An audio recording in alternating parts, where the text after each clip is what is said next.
Hi guys, it's Squirrel and Keralis. We're back with episode 2 of our amazing journey across Europe.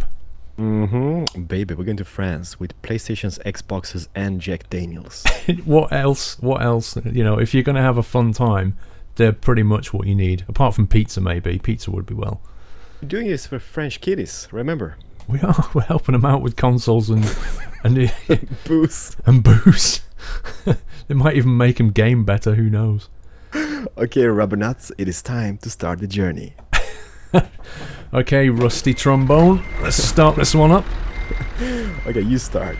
You take the lead because you got a heavy shipment. I've got the heavy whiskey going on here. I wonder which is more valuable inside. Like if I totaled my trailer full of Jack Daniels, and you totaled your trailer full of PS4s and stuff, I reckon yours would be more valuable, but mine would taste better. They actually did it when I worked at the logistics company. They stole a trailer filled with Nintendo Wii's when it was like, you know, the next big thing on the market. And I was like, hell, how are you gonna sell a whole trailer load of Nintendo Wii's on the black market? I mean, yeah, somebody's gonna notice that. I think somebody's gonna, yeah. Okay. Straight on eBay, you know. We've got Nintendo Wii's. We've got 100 for sale. Really? 2000, brand new. Dude, there was a guy. I worked back in the days. I worked at.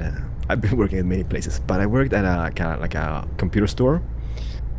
And there was a guy who did the deliveries between shops. He stole. There was like back in the days. I don't know if they even exist anymore.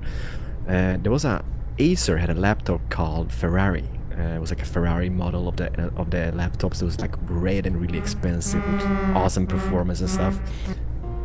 But this guy, he stole two, right? He was the delivery guy between shops. He stole two of them. He stole two of those, and he put up on the Swedish equivalency to eBay, like the next day or something. Oh, fuck. And he was like, you see, dumb criminals get caught pretty quickly.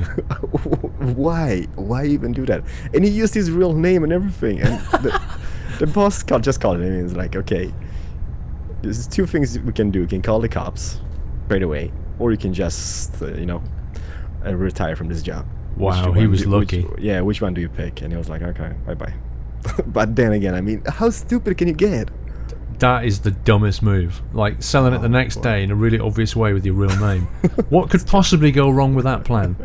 No idea. Dude, back to the topics. We covered one topic in the previous episode, by the way, which was, kind of alright, I guess. Yeah, I mean, I'm just looking down the next one. We got, well, the next one is more of a comment, really, than a question. There's a guy called Marty the Gamer who said, if you could make this into a regular series, it would be great. So I've seen a few of those, like a few people commenting saying that they really enjoy it and they love the chat and do more of it and all the rest of it. I'm really enjoying it. I don't know about you, but I really enjoy this kind of. It's a brilliant way for me to just enjoy a truck journey.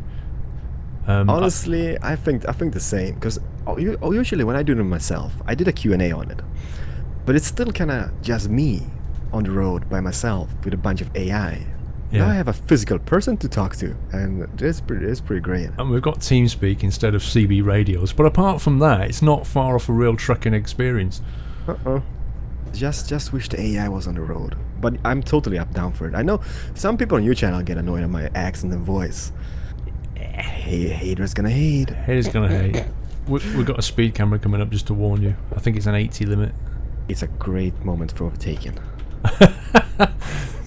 Put your foot down, drop a gear. Oh, I got it. What you got? The speeding offense. You got an offense? Do you want to go in the front or something? No. I'm just trying. You're just trying to get thanks to you. Oh, I see. Oh, that looks cool. I'm gonna pull back actually. Then let me see this from. Oh, this looks amazing. I'll slow down and then you can get alongside me. It looked pretty good. This game, it actually delivers. Look at that. He's not even lagging or anything. It's like, that is really good.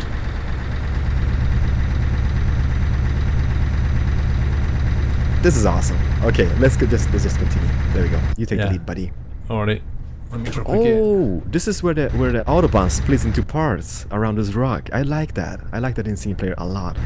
Yeah, that's pretty cool. Attention to detail on some of the maps is wonderful. Yeah, very nice scenery. Wow, are we going uphill? I think we are. Yeah, I'm just. He's got a flag. Was that? He's got a British flag. Did you see British. it? Yeah. He's just dissed us. He's just. You belong to the English Queen. Yeah. We're Scottish. Anyway, let's pick up some more questions here. We've got a question from a guy called Front Flip. And he says you should talk about different types of beer that you really like. Rate them from 1 to 20. Now, I've never been asked to rate anything 1 to 20 before. I've had 1 to 5 and I've had 1 to 10, but 1 to 20 is pretty unusual. I don't know. I mean, I'm not a massive beer drinker, but I do have a few favourite beers. Although I tend to go for sort of shorts. Or to be honest, I'll have a bit of a Guinness now and again. And I'll have Peroni beer maybe. I love Stella, but it kind of gives me a nasty headache. But I'm also a big kind of cider drinker more than a beer drinker. What about you? I love beer. I love beer in masses, and I love dark beer. Dark beer. So very kind of hoppy taste. Well, hoppy taste is good. I mean, Guinness is amazing. We got a bunch of those new breweries popping up here, which is kind of like... There's a Danish brewery, I think it is, or is it maybe that's actually Belgian, which is called Michaela or something, which got those really strange tastes of beers. They're like really hoppy, really like flavored. I just love those beers. I can't stand Budweiser. I hate it. Sorry, American people watching this. Budweiser is pure piss. I can't drink it. It's just drinking water. I mean, I could just drink water. Yeah, it's not. I don't like it that much. There are many good beers out there, and I'm not a massive fan of Budweiser, to be honest. No, I love Brooklyn, the brewery. It's got fantastic beers. Newcastle is a nice beer. Brown ale works. Kilkenny, the Irish one, amazing. Oh, yeah. I went to a beer festival just a few weeks ago, and they had obviously beers from all around the UK, all names that you've never heard of, obviously, but places that they're brewed in Somerset and all kinds of other counties around Britain, and they also had loads of different kinds of cider as well. And it's fantastic doing that, because you get to try some really, really unusual beers. Now, why is this guy stopped in the slow lane? Dear me. Paul, when nature calls, nature calls. Number 2, can't wait. That guy. That guy. Stopped in the slow lane of a motorway. You just don't do it. No, but I know what you mean with beers, because usually like most of the local small breweries all over the place, they can't really get out on the market as the big companies can. No, but they go to those beer festivals, and they'll sell you a sample, and if you really like it, you can obviously buy a pint of it. And it was it was a really, really hot sunny day in the UK that day. And it was a Friday night. Of course, you don't have to go to work or anything the next day. It was just great to just stand outside and just drink random beers. Of course, Saturday I had a bit of a headache, but I enjoyed myself. And I love little festivals like that, Yeah, that's pretty cool. Like, I mean, I would love to go down to the beer festival in Germany.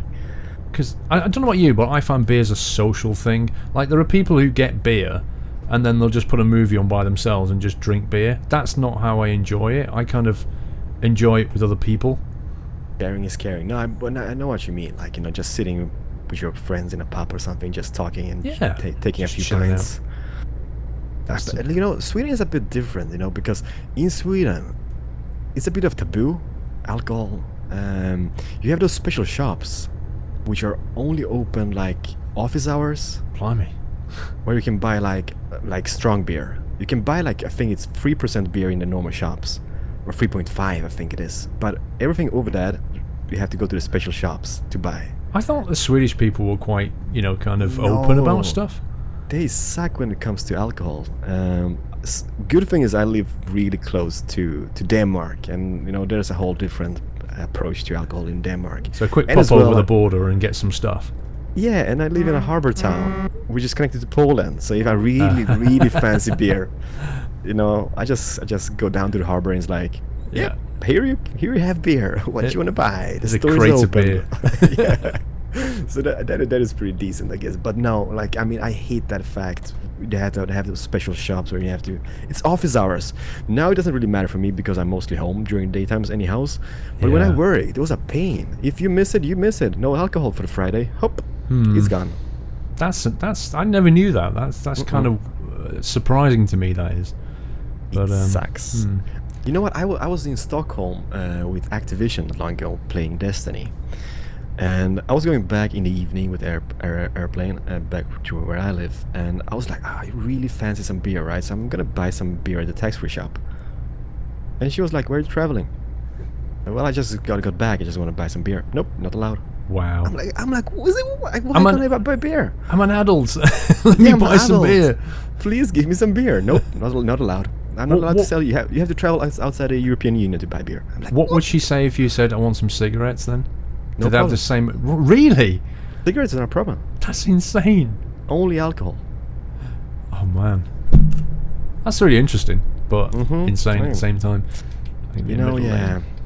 Kind of semi-sucks. Right, so switching subject completely now. All right. From beer. Let's hear it. This is a curveball, right? This is somebody called Carson Smith. And by the way, I'm reading these out of our comments section from my comments and your comments. So if anybody wants, future topics that we should talk about, leave a comment in the videos and we'll pick them up for the next video. But this one's from Carson Smith. And he says, do you believe in paranormal stuff like ghosts and whatever? So I don't know. What's your take? Do you believe in ghosts and paranormal things, or are you a skeptic? Do you dismiss it completely, or do you genuinely think that they exist? You know what? You know all those shows which are really popular on TV at this point, like where people talk to like ghosts from people's relatives. It's just a lot of bullshit. I can't take it. Like, that's my own opinion. I mean, I feel sorry for the people being tricked and deceived into this, believing like he's talking to my uncle. And I mean, the thing is, they got so much leading questions before they actually do that. It's like, it's a 50% chance you're gonna get something right. Yeah. Okay, he had blue eyes. Oh yeah, that's my uncle. It's like, no, please, people, stop believing in that. Yeah, I mean, I genuinely, I don't believe in paranormal stuff and ghosts and that kind of thing. And I'm with you. I genuinely feel sorry for the people who are being tricked into thinking that they're communicating with their dead relatives and stuff. On the other hand, I kind of think, well, if they're taking something out of that in a positive way, then if nobody's getting hurt, maybe it's not so bad. I don't know. I don't really have a strong view either way on it. But I certainly don't think it's real. I think everybody's just a charlatan in that respect. They used to have a program on, I think it's still on TV, called Ghost. What's it called? Something Live. Ghost Live. It was essentially they'd go to some really spooky place in the UK, and it would always be nighttime because, of course, ghosts only appear at night. They don't appear in the day, apparently. And they'd go there at nighttime, and then they'd send down a camera crew and some really scared, jumpy people, and then obviously things would happen. Amazingly enough, it'd be like you'd hear noises and stones being dropped and all kinds of, I feel so cold. It's like, yeah, because your mind's going overtime, It was such rubbish, but it was a massively popular thing on TV, and I just didn't get it. My wife used to watch it. She loved it, and I'm like, you can't be serious, this is ridiculous. And she's like, well, you never know, they might exist, that might be a ghost. I'm like, it's not. It's just not. But that's my view. Yeah, I mean, I kind of love how they always go to like the spooky places. I mean, if that's the only place ghosts exist, then it's like a spooky place. It's got to be nighttime. It's got to be a spooky place. Yeah. And yeah, the cold feel every single episode. Oh, there was a breeze. Yeah. I feel really cold. Something touched my shoulder. No. Like, if people want to believe in that, I'm totally fine with that. But I kind of hate the deceiving part where there's like hotlines where you can call and people are gonna tell you stuff. I mean, I just Ghostbusters. Yeah, it's like enjoy the movie, but who are you gonna call? Ghostbusters. No, but honestly, I just think like they're taking advantage of like vulnerable people. So for me, it's like I don't believe in it.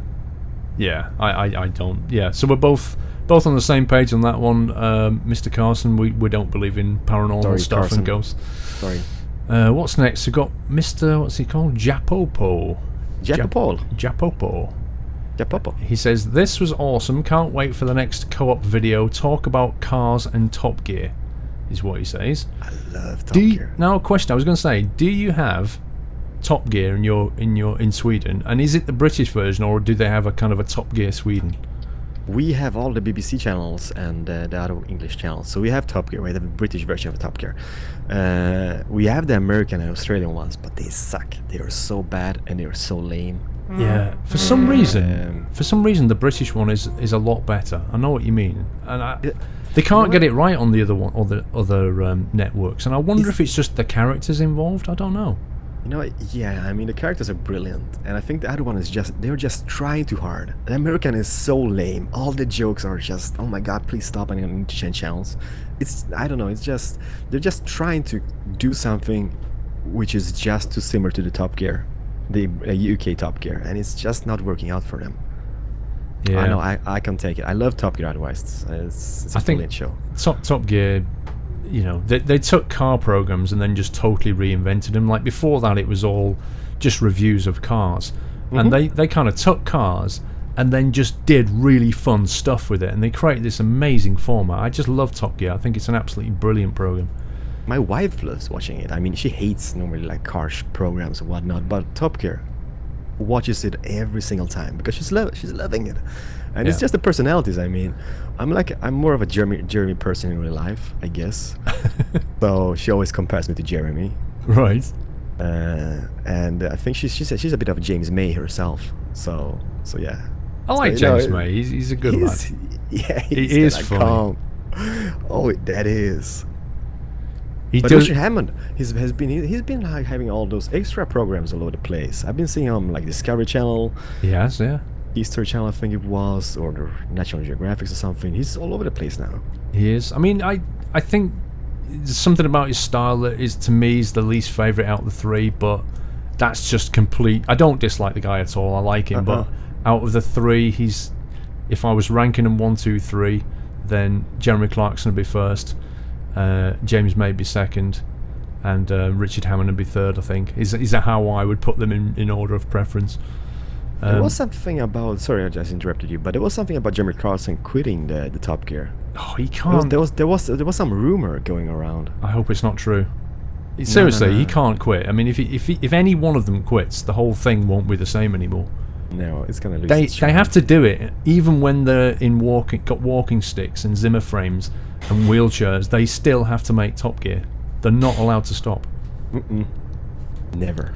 And the special episodes where they kind of travel abroad somewhere, they are brilliant. I mean, I just love watching that.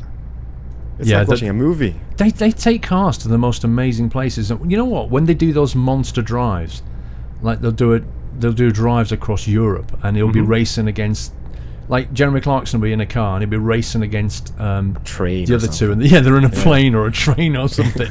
It's like, wow, how do you even think about this? I know, it's brilliant. It's great fun to watch. Where are we in terms of time? I got a thundering storm going on. It's raining on my screen. It's really bad weather. It's raining on your screen. Are we up on the 30-minute episode slot, 500 kilometers, or are we good for another question? I think we're good on another question. Okay. Right, let's go for another question. This is from X-Mentor Gaming, and he says, talk about Miss Keralis or Miss Squirrel Nuts. I think you'll find that should be Mrs., but yeah.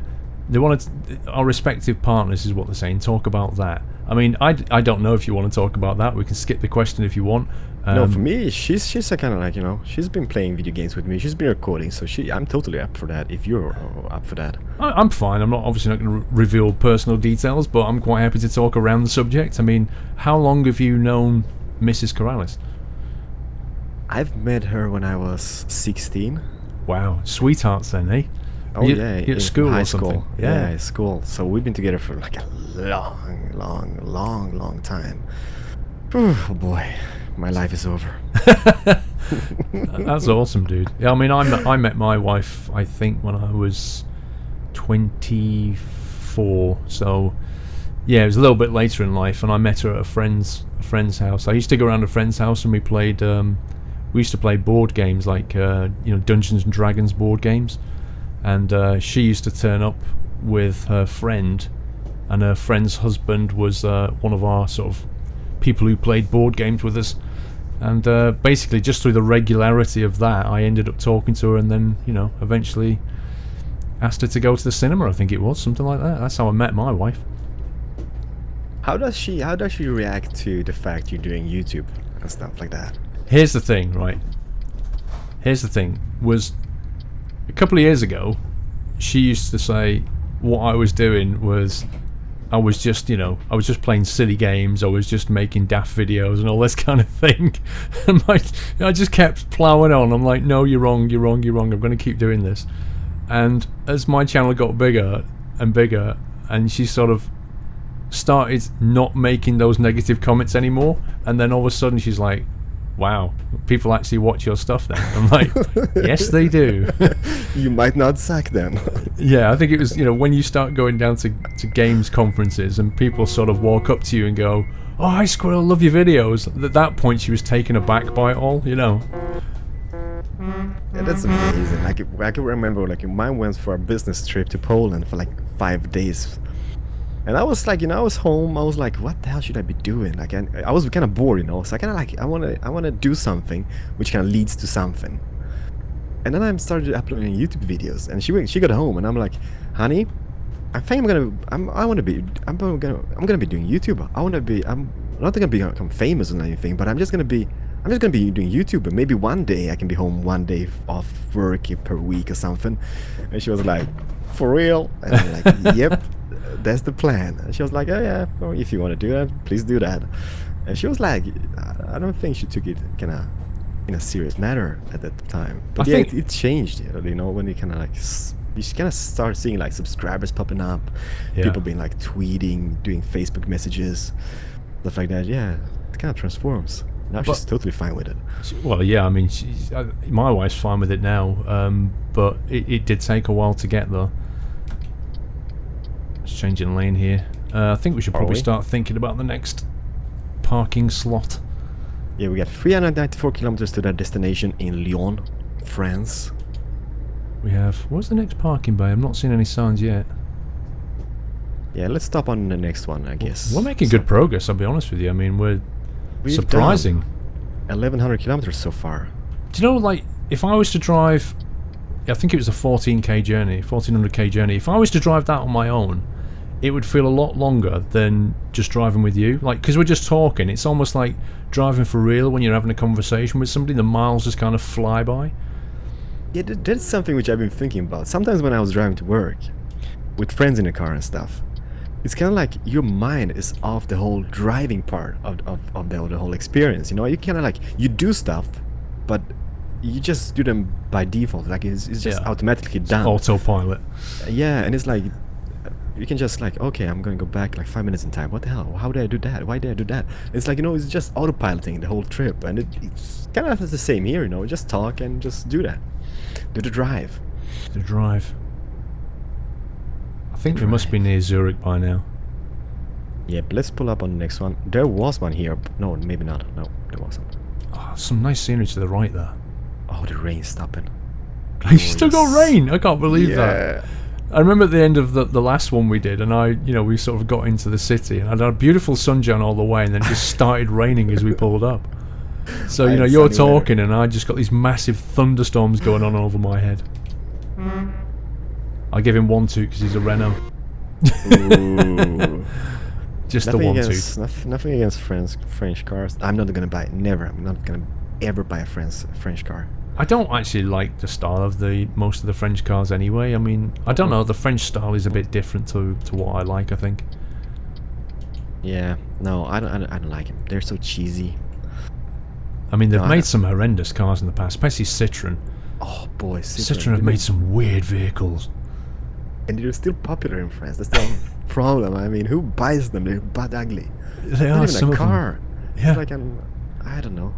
Although the only thing I can say positively, I suppose, about a Citroën is that I think in Top Gear episode once, they got a camera and he was driving alongside some horses racing, and it was a really bumpy track that he was driving down, and he did it in something like a BMW, and then he did it in one of these Citroëns with one of those active suspension systems, and he sort of had this camera pointed at the horses, and in the BMW you just couldn't see what the hell was going on, because every time it went over any kind of bump, it was just the camera was blurry and shaky. And he did it in the Citroën, and it was just because of the suspension, it just glided over the top of these bumps. And that's the only good thing I could see About the Citroen. about the Citroen, yeah. And I'm thinking, where's the next parking bay? Because with 300 Ks, we're going to be in Lyon before we know it at this rate. No. I think it's coming up.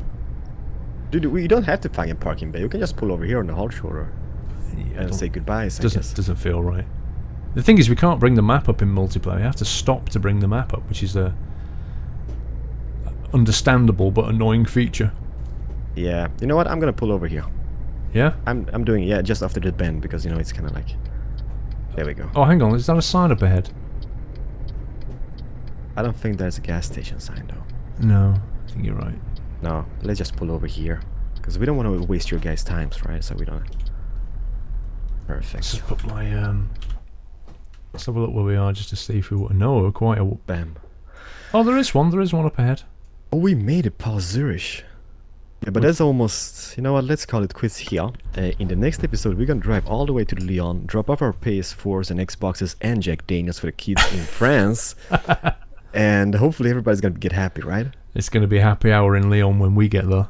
And we have more topics as well. We've got more topics, I've got some more questions to cover. Oops, there we go. Do you want to close it this time? Well, I don't know. Guys, hopefully you guys enjoyed watching this. We got more topics for the last episode. And if you did enjoy, don't forget to comment, like, and favorite. Also, check out Paul's point of view if you're watching mine. Likewise, check out Keralis' point of view. And don't forget to leave your comments, guys, with topic suggestions. We need the topic suggestions. Oh, yeah. If we're going to keep this thing going. Thank you so much, guys. And... happy trucking. Bye-bye. Happy trucking. Bye-bye, everybody.